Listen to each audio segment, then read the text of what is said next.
हरे कृष्णा। तो अभी तक हमने देखा कि भगवान कैसे अपने भक्त प्रहलाद की रक्षा करते हैं, और हिरण्यकश्यपु को मारने के लिए भगवान को कितना कठिन काम करना पड़ा। और इसके बाद जो है उन्होंने ब्रह्मा जी को भी हिदायत दी कि ब्रह्मा जी, आप कृपा करके ऐसे वरदान मत दीजिए। हाँ, बहुत कठिनाई हो जाती है, बहुत समस्या हो जाती है। और ब्रह्मा जी कान पकड़ते हैं कि हाँ भगवान, हम जो है ये भूल नहीं करेंगे, अब ध्यान रखेंगे। और इसके बाद जो है यहाँ पे बोलते हैं कि नारद मुनि के ब्रह्मा जी और शिव जी भी जो है समझ नहीं पाते भगवान की लीलाओं को। और आप प्रेजेंटेशन देखिए हमारे कि 7वें स्कंद के 10वें अध्याय के 50वां श्लोक में आता है कि शिवाजी और शिव जी और ब्रह्मा जी तो नहीं समझ पाते, लेकिन जो है इसमें दोनों के बारे में जब दिया गया तो इसलिए हमारे बहुत आश्चर्यचकित होते हैं, क्योंकि वैष्णव में तो सर्वश्रेष्ठ जो भगवान शिव है, वैष्णवा नाम यथा शंभु। हाँ, तो वो क्यों नहीं समझ पाते हैं। तब वहां पे त्रिपुरासुर की एक कथा आती है। एक बार जो त्रिपुरासुर था, बहुत ही शक्तिशाली दैत्य हो गया था और देवताओं को परेशान कर रहा था। सारे देवताओं ने मिलकर के शिव जी से प्रार्थना की कि हे भगवान, आप रक्षा कीजिए। और शिव जी जो है उससे लड़ने के लिए जाते हैं, और शिव जी अपने धनुष से, पिनाक से अनेक लोगों का, अनेक राक्षसों का वध कर देते हैं। लेकिन जो त्रिपुरासुर था, मायासुर के द्वारा जो है पोषित था, और मायासुर ने एक अमृत कुंड बना कर रख दिया था उसके एक विमान पे। और उसको त्रिपुरासुर इसलिए बोलते थे कि उसके पास 3 विमान थे, सोने के, चांदी के और लोहे के। इन तीनों विमानों में जो है कुंड बने थे अमृत के। और वहां पर जो राक्षस लोग जो मर जाते थे उनको उसमें डाल करके उनको जो है फिर से जीवित कर दिया जाता था। और शिव जी जो है ऐसा देख के परेशान हुए और भगवान को उन्होंने स्मरण किया। तब भगवान ने उनको बोला कि आप चिंता मत कीजिए। और फिर उन्होंने स्वयं गाय बने और ब्रह्मा जी को बछड़ा बनाया, और दोनों लोग मिलकर के गए और उन्होंने अमृत का कुंड जो है, अमृत जितना अमृत था सब पी लिया। और अब जो है दानव लोग जो है परेशान हुए कि कैसे वो जो है दोबारा जीवित होंगे। और यहाँ पे शिव जी जो है अपने जो है धनुष और बाण से जो है तीनों पुरियों को उन्होंने ध्वस्त कर दिया, त्रिपुरासुर का वध कर दिया। तब से भगवान शिव जो है त्रिपुरारी कहलाए। और यहाँ पे जो है भगवान शंकर की सहायता जो है, कोई कोई बात नहीं, हो गया। हाँ, भगवान शंकर की जो सहायता है वो करते हैं भगवान। तो हम यहाँ देख सकते हैं कि भगवान शंकर भी कभी कभी जो है भगवान को समझने में भूल करते हैं। और जो है भूल के करते हैं, लीलाएं हैं सबकी सब। और इस तरीके से जो है भगवान रक्षा करते हैं उनकी, शिव जी की। और अब पूछते हैं कि और क्या सुनना चाहते हो। नारद मुनि पूछते हैं युधिष्ठिर महाराज से। युधिष्ठिर महाराज बोलते हैं कि भगवान, आप जो है धर्म के बारे में बताइए। और धर्म जो है ऐसा बताइए कि जो धर्म को करे। मैं तो राजा हूं, मैं तो अपने धर्म को अच्छे से कर सकता हूं, लेकिन जो बाकी लोग जो है वो कैसे करेंगे। तब भगवान नारद जो है, नारद मुनि, उनको वर्णाश्रम धर्म के बारे में बताते हैं कि वर्ण और आश्रम ये 2 शब्द हैं। वर्ण ब्राह्मण, क्षत्रिय, वैश्य और शूद्र, ये 4 वर्ण हैं। और ब्रह्मचारी, गृहस्थ, वानप्रस्थ और सन्यासी, ये जो है 4 आश्रम हैं। और 4 आश्रमों वर्णों के कर्तव्य जो है बताते हैं बहुत सुंदर तरीके से। वो कहते हैं ब्राह्मणों को जो है अध्ययन और अध्यापन करना चाहिए, दान लेना देना चाहिए, और उसके साथ ही साथ यज्ञ करना और करवाना चाहिए। क्षत्रियों का जो कर्तव्य है वो तो दान नहीं ले सकते हैं, उनको जो है रक्षा करना चाहिए। और सबका जो है दंड निर्वाह के द्वारा जो है अपना जीवन यापन करना चाहिए। वैश्य जो है कृषि, गौरक्षा, वाणिज्यम, ये उनके कार्य हैं। कृषि, गौरक्षा करना और वाणिज्य मतलब व्यापार करना। और शूद्र जो है वो, उनका कार्य है इन जो 3 वर्ण है इनकी सेवा करना। और कुछ धन लेकर के जो है सेवा करते हैं शूद्र।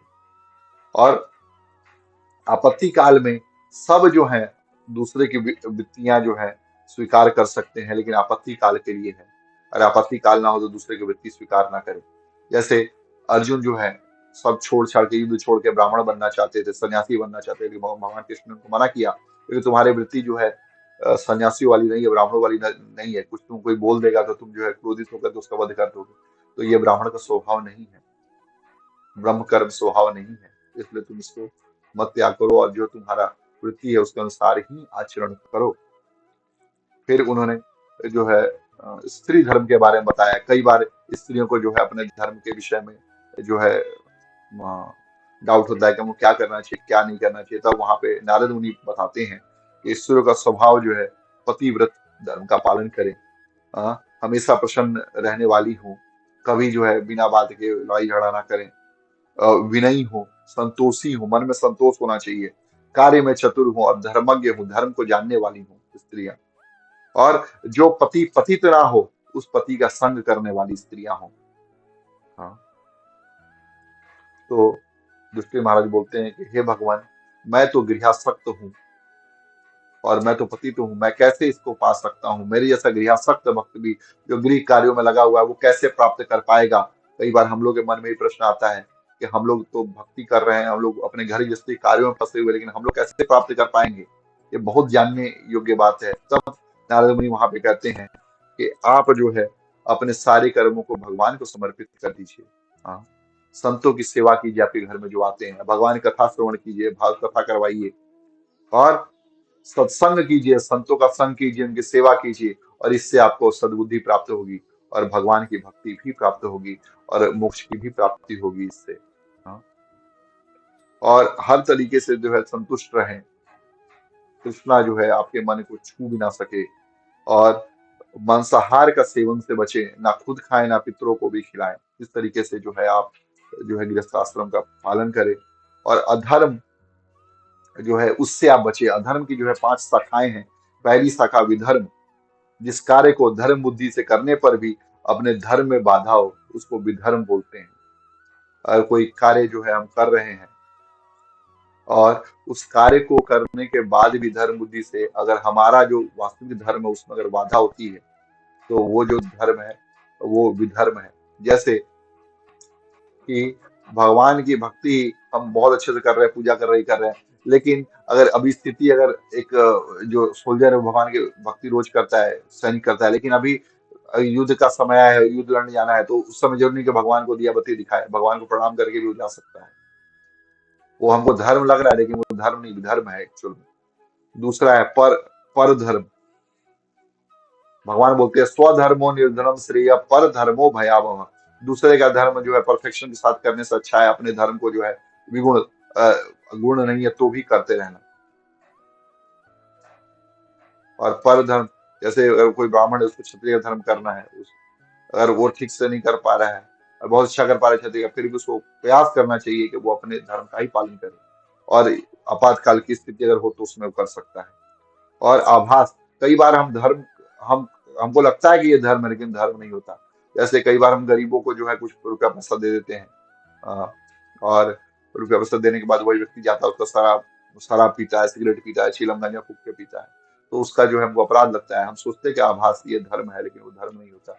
कई बार लोक रीतियां चली आ रही हैं, हाँ, कि ये कार्य हमको करना है, इस तरीके से पूजा पाठ करना है, वो हमको धर्म लगता है, लेकिन वास्तविकता में वो धर्म नहीं होता, आभास होता है। फिर कई बार हम लोग पाखंड धर्म भी अपनाते हैं, बड़े बड़े तिलक पहन लेंगे, बड़े ये कर लेंगे, लेकिन मन में जो शुद्धि वो नहीं होगी। हाँ, इसलिए भक्ति विनोद ठाकुर कहते हैं कि अमर गौर मिले ना भोला मन, अमर निताई मिले ना भोला मन, गौर मिले ना, सारा गाय माखिल तिलक गौर मिले ना। अरे सिर मुड़ा के हैं या दाढ़ी बढ़ा के हैं, बाल बढ़ा करके हैं, धुनी रमाए हुए हैं, पाखंड कर रहे हैं, वो जो धर्म है। पाखंड मतलब होता है पाप का खंड, उसको बोलते हैं पाखंड। जिसके कार्य में पाप मिला हुआ हो उसको पाखंड बोलते हैं। ऐसे कार्य को हमको नहीं करना चाहिए, और इसको उपमा बोलते हैं। फिर होता है हमारा पांचवा जो होता है छल। शास्त्र जो कुछ बोल रहे हैं, शास्त्र के विपरीत कोई कार्य करना, उसको छल बोलते हैं। इस तरीके का धर्मों से हमको बचना चाहिए, और संत सेवा से ही भगवान प्रसन्न होते हैं। नारद मुनि यहाँ पे अपना एग्जाम्पल देते हैं कि मैं पिछले जन्म में उप बरहन नाम का जो है गंधर्व था, लेकिन मुझको जो है श्राप मिला क्योंकि मैं देवताओं के सभा में जो है फिल्मी सॉन्ग गा रहा था। अपने बारे में भगवान की भक्ति नहीं कर रहा था, भगवान की कीर्तन नहीं कर रहा था, फिल्मी सॉन्ग गा रहा था, इसलिए जो है मुझको श्राप मिला। और उस श्राप मिलने से जो है मैं दासी का पुत्र हुआ, लेकिन उस दासी का पुत्र बनने के बाद भी मैंने संतों की सेवा की, और संतों की सेवा की कृपा से जो है आज मुझको देखो भगवान की भक्ति प्राप्त हुई, भगवान का मैं परम भक्त बना। और यहाँ पे नारद मुनि जो है ये कह के अपने जहां उनको जाना है वहां चल देते हैं। और यहाँ पे हमारा सप्तम स्कंद जो है वो समाप्त होता है। और अगले स्कंद में जो है मनवंतरों की कथा, ये तो यहाँ तक जो कथा थी वो स्वयंभू मनु के स्वयंभू मनवंतर की कथा थी। इसके बाद अन्य अन्य मनवंतर की कथा सुनने के लिए जो है परीक्षित महाराज प्रश्न करते हैं, और सुखदेव गोस्वामी उनको अलग अलग मनवंतरों की कथा सुनाते हैं। तो इन कथाओं के साथ आज इस जो वीडियो हमारा आज को वही विश्राम देंगे, और अगली कथा जो है चतुर्थ